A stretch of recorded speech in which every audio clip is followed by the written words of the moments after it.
Welcome back to new video. आप सभी का स्वागत है मेरी यूट्यूब चैनल करुणा पटेल। मेरा जो आ चुके हैं 600 के इंग्लिश के साथ और आज के हमारे चैप्टर का नाम है परमवीर चक्र आर हीरोज। और ये होने वाला एक चैप्टर एक मेडल को डिटेक्टिव होते हुए या उसे बताते हुए कि इस चक्र से क्या रिलेटेड है और इस चक्र को किसने कौन से वक्त पे पाया गया है और इसके बारे में हम जानेंगे। और ये चैप्टर होने वाला है हमारे एक मेजर ऑफिसर के बारे में या सोल्जर के बारे में। चलिए पढ़ाई करते हैं। सबसे पहले हम देखेंगे आपने बहुत सारे लेजेंडरी हीरोज़ का तो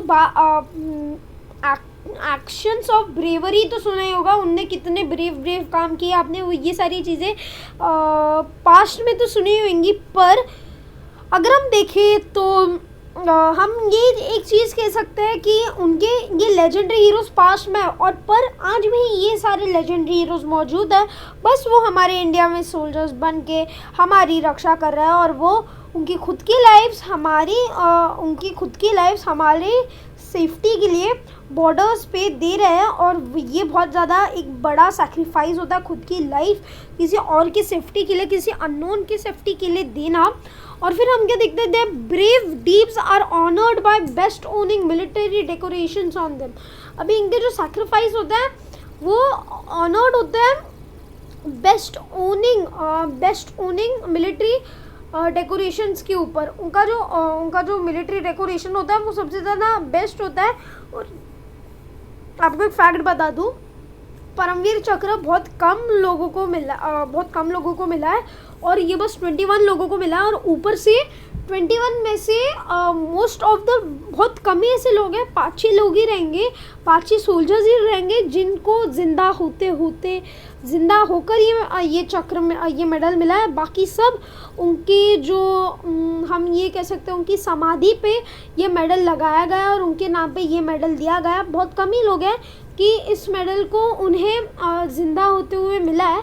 ये मेडल तभी मिलता है जब एक सोल्जर्स उनकी ब्रेवनेस ये मैंने सोच किया था, उनके एनिमी जब उनके सामने हो और उनने कुछ ऐसा ब्रेव एक्ट कर लिया हो या कुछ एक्सीलेंट एक्ट कर लिया हो तो तभी उन्हें, अगर वो उस जंग से जिंदा वापस आए या ना आए, फिर भी उन्हें ये चक्र मिलेगा। बस ये 21 लोगों को ही मिला और 14 जो थे इसमें से वो क्या हुआ है, वो पोस्ट हुए, वो उन्हें पोस्ट करके उन्हें दिए गए। और पोस्ट ह्यूमलेसली दिए गए, क्योंकि पोस्ट ह्यूमलेसली मतलब क्या कहते हैं, उनके मरने के बाद उन्हें दिए गए। इसलिए ये परमवीर चक्र बहुत ज़्यादा रेयर ऑनर है और ये क्या है, सबसे बड़ा ऑनर है मिलिट्री डेकोरेशन में। परमवीर चक्र is India's highest military decoration. It is awarded for the most conspicuous bravery or some daring pre-imitation act of valor or self-sacrifice. It is in the presence of enemy whether land or sea or in air.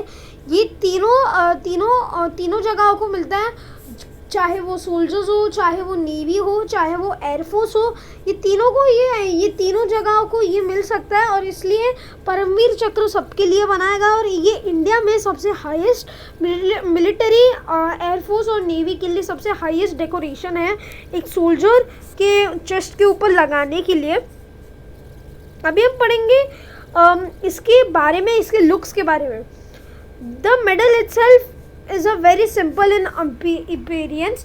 ये medal जो है ये बहुत ज़्यादा simple है appearance में, पर ये इसकी एक बात है जो ये सिंपल तो दिखता ही है, पर जो इसका अवार्ड है, जो इसका मान है, वो बहुत ज़्यादा सामने है। और it is fitted with swing mountain and has a plain purple ribbon on ऑब्जर्व। It has the Indian symbol at the center around by the fourth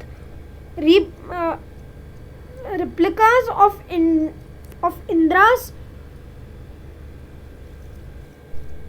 इंद्राज वाजरा। अभी ये इंद्राज वाजरा एक बहुत ज़्यादा एक्साइटिंग चीज़ है। अगर आपको पता होगा, हिंदू मैथोलॉजी में जो गॉड ऑफ थंडर को माना जाता है उनका नाम है इंद्रा।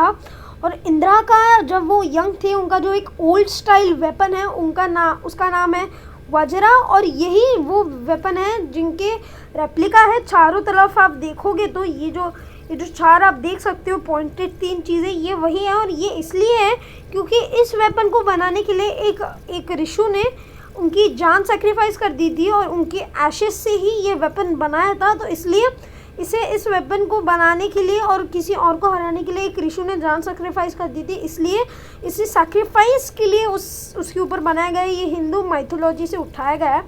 तो इंद्राज वज्रा आपको अभी ये समझ भी गया होगा। अभी जो उसकी पीछे वाली साइड है उसमें हम क्या देखेंगे, द वर्ड्स क्या लिखा है यहाँ पे, परमवीर चक्र।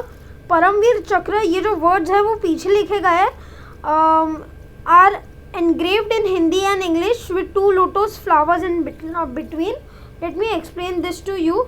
अभी जो पीछे वाली साइड है, अगर आप कंफ्यूज हो तो अभी ये है पीछे वाली साइड, इधर हिंदी में लिखा गया है। ये जो मैंने लाइन ड्रॉ की है यहाँ पे हिंदी में लिखा गया है वीर परमवीर चक्र। और यहाँ पे एक लोटस है, यहाँ पे जो मैंने डॉट ड्रॉ किया है यहाँ पे एक लोटस, यहाँ पे एक लोटस। और अभी यहाँ पे इंग्लिश में लिखा गया है परमवीर चक्र, यहाँ पे एक लोटस, वहाँ पे एक लोटस। तो ये है उसका बैक साइड इस परमवीर चक्र का। और इस परमवीर चक्र की अभी हम हिस्ट्री जानेंगे, ये परमवीर चक्र किसने बनाया है, कैसे बनाया है, ये सारी भी चीज़ें हम जानेंगे। The Param Vir Chakra medal was designed by Savitribai Khanolkar. She was an European lady who married Vikram Khanolkar in Indian army. Khanolkar, an Indian army officer. Savitribai loved India and took Indian citizenship. She spoke Marathi, Sanskrit, Hindi fluently and had studied India's art and tradition in deep. अभी ये जो symbol बनाया गया था वो था सावित्रीबाई खान को लेकर ने उनने ये मेडल बनाया था, जो एक यूरोपियन लेडी थी पर वो हिंदी, मराठी, संस्कृत ये तीनों भाषाएं फ्लुएंटली बोल सकती थी। और ऊपर से वो एक इंडियन आर्मी के ऑफिसर को उनने मैरी किया था। और यही वो चीज़ है, इनके ही नेफ्यू या इनके ही कोई रिलेटिव को ये अवार्ड मिला था, जो इनने बनाया था। इनके ही कोई इनके हस्बैंड के कोई नेफ्यू या इनके ही रिलेटिव को सबसे पहला परमवीर चक्र अवार्ड मिला था। अभी हम देखते हैं इस चैप्टर की शुरुआत के बारे में। अभी जो जैसे मैंने आपको बताया था कि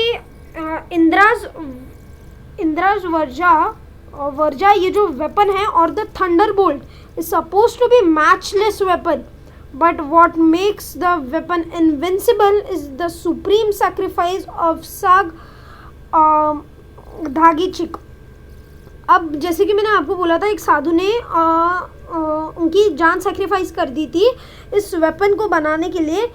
अभी ये जो थंडरबोल्ट वेपन है वो ये एक मैचलेस वेपन है, और इस वेपन को इनविंसिबल बनाने के लिए, अनब्रेकेबल, अनकिलेबल और ये किसी से भी नहीं हार सकते, इसलिए इसे इनविंसिबल कहा गया है। इस वेपन को इनविंसिबल बनाने के लिए इसके एक सुप्रीम सैक्रिफाइस था of sage Dadhichi. According to legends मतलब पुरानी स्टोरीज के हिसाब से, हिंदू माइथोलॉजी के हिसाब से, thousands of years ago a demon has stolen all the water in the world. Innocent people were suffering and dying without water. This demon could not be defeated by an ordinary weapon made of ordinary metals like wood or metal, etc. Some extraordinary was required. It was learned that the saga Dhagichik had bones of such extraordinary powers. But how could one ask for bones of a living person? Sagi Chi was a noble man. He himself laid down on his life and gave his own bones to help people. Indra's weapon of thunderbolts was the fashion from these bones and defeated, and the demon was defeated. Just as Indra's Varja derived the powers of Sagi Chi's bones, the Indian military derives its strength and power from the sacrifice of the bravest of the brave Paramvir Chakra holders. जैसे कि मैंने आपको बताया कि ये चीज़ एक daemon के बारे में थी, एक राक्षस के बारे में जिसने हमारे पूरे अर्थ का पानी चुरा लिया था और लोग इनोसेंट लोग विदाउट पानी के मर रहे थे। तो इसलिए ये बताया गया था इंदिरा को कि ये जो एक सागा धांची है उनके बोन्स कुछ ऐसी ही पावरफुल चीज़ें से बने थे, वो एक्स्ट्रा ऑर्डिनरी पावर से बने थे और ये नॉलेज में आया था इंदिरा के, तो इंदिरा को ये करना पड़ा। और पर अभी तो ये पूछ नहीं सकते ना एक जिंदा आदमी को उनके बोन्स के लिए, तो उसने खुद की जान सेक्रीफाइस कर दी। He was a noble person, तो उसने खुद की जान सेक्रीफाइस कर दी और उसने खुद के बोन्स इंदिरा को दे दिया। और जो Indra's weapon of thunderbolts था वो was fashion from this bones, जो उसके बोन्स थे वो जो उसका वेपन था, ये जो आप यहाँ पे देख सकते हो ये जो 3 हैं ये उसके बोन्स हैं, ये उस साधु के बोन्स है। तो according to that thunderbolt was made of this bones. आज के लिए पसंद आई, आई होप आपको ये वीडियो पसंद आएगा। अगर वीडियो पसंद आएगा वीडियो को लाइक, वीडियो को शेयर, चैनल को सब्सक्राइब, कमेंट्स में जरूर बताना आपको मेरा एक्सप्लेनेशन कैसा लगा। तब तक के लिए गुड बाय।